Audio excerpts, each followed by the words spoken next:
ขอต้อนรับพี่ครับน้องเข้าสู่ช่องพ่อซ่อนมาเล่าอีกเช่นเก่าเช่นเคยที่จะนำเอาเรื่องราวต่างๆเกี่ยวกับบ้านศรีวิไลเนาะบ่ว่าจะเป็นทางข่าวความเคลื่อนไหว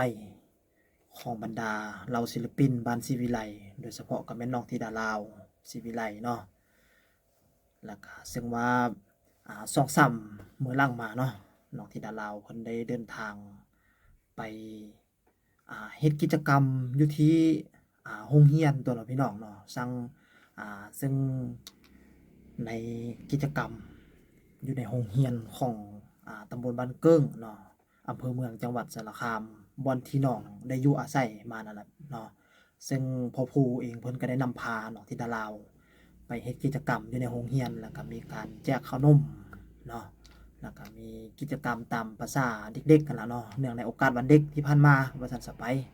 อ่าแล้วมาถึงในมื้อนี้เนาะพี่น้องเนาะน้องธิดาลาวได้เดินทางมาข้ามฝั่งมาทางสปปลาวก็คือทางบ้านเกิดของน้องนั่นล่ะเนาะอ่าได้มาแจกอ่าบ่ว่าจะเป็นทางยาปัวพยาธิบ่ว่าจะเป็นทางข้าวสารอาหารแห้งเครื่องใช้ของใช้ต่างๆเนาะวัตถุปัจจัยต่างๆเนาะไปมอบให้กับพี่น้องเมืองนองเนาะอยู่ทางแขวงสะหวรรณเขตโดยเฉพาะก็แม่นทางชนเผ่าตะอวยเนาะทาง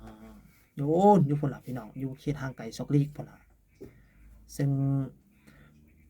คันว่าอยู่ไกลนี่แท้บ่ซ้อนก็สิพร้อมเดินทางไปนำอยู่เนาะในมื้อนี้แต่ว่าฮักเสียดายอยู่คนละซีกโลกอีหลีเนาะอยู่ไกลเด้ระหว่างอ่า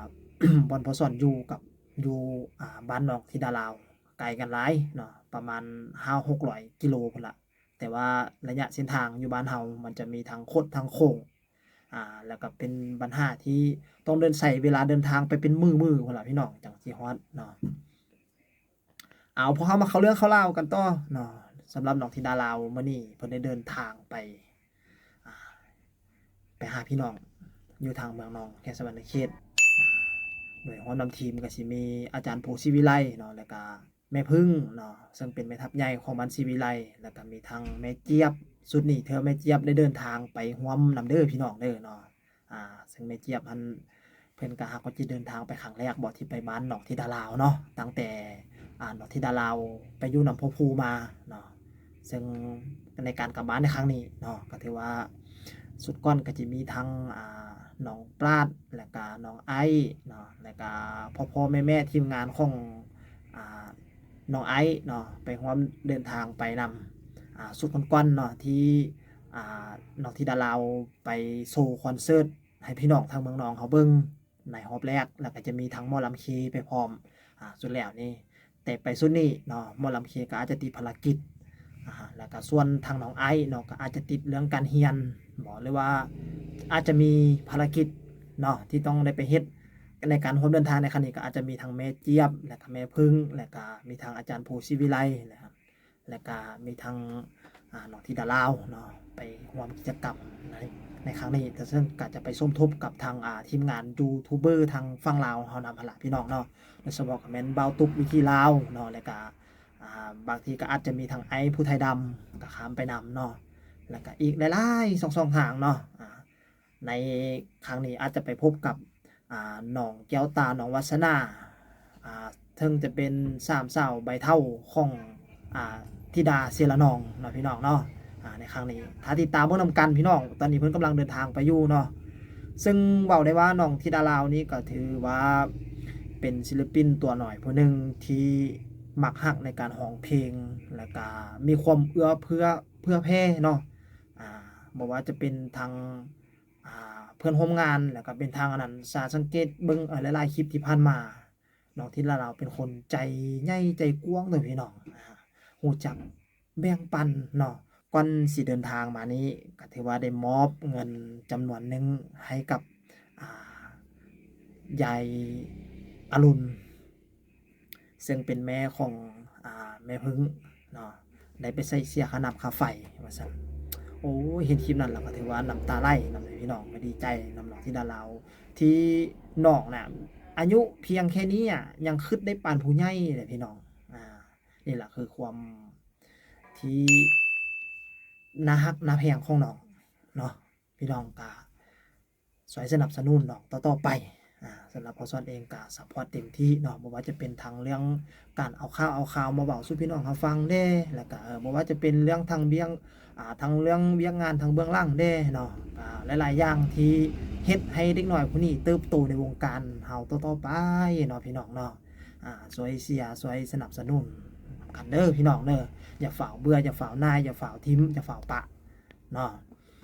ซึ่งในการเดินทางในครั้งนี้ก็ถือว่าก็สิแฮปปีสมควรเนาะเพราะว่ามีแม่เจี๊ยบไปนำร่วมเดินทางซึ่งน้องได้มาแบ่งปันบ่ว่าจะเป็นทางวัตถุปัจจัยต่างๆเนาะถือว่าเป็นโอกาสที่สำคัญซึ่งว่าวันเกิดของน้องใกล้จะมาฮอดมาถึงนี้ล่ะพี่น้องเนาะน้องก็ได้ร่วมไปเฮ็ดบุญในครั้งนี้นำเนาะพอสอนเองก็อนุโมทนาสาธุนำเด้อแล้วก็สิไปเฮ็ดอินคอนเสิร์ตให้พี่น้องเขาเบิ่งอยู่ทางเมืองนองพุ่นล่ะนำนะพี่น้องเนาะนี่ก็คือเป็นเรื่องราว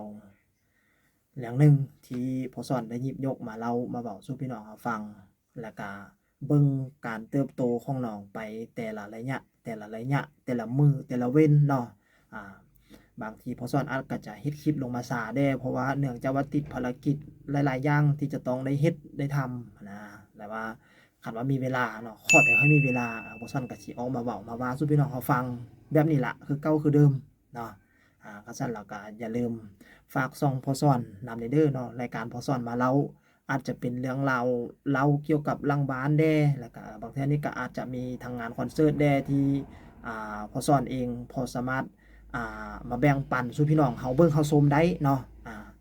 แล้วก็อย่าลืมอีกข่าวนึงเนาะก็เป็นคือข่าวดีที่ย้ำกันไปแต่ละคลิปหลังจากนี้ไปเนาะก็คือวันที่21เดือนมกราคมเนาะก็คือเดือนมังกรเดือนนี้ล่ะพี่น้องวันที่21ที่มาฮอดมาถึงนี่ล่ะเนาะซึ่งน้องธิดาลาวก็จะได้เดินทางไป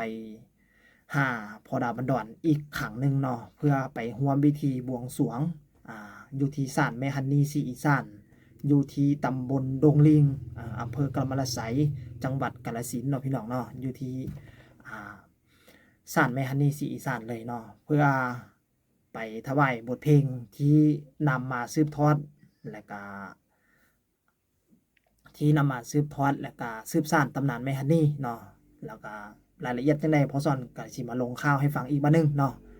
เอาสำหรับคลิปนี้ก็พอสอนเองก็สิขอลาไปก่อนเด้อพบกันใหม่ในคลิปหน้าสบายดี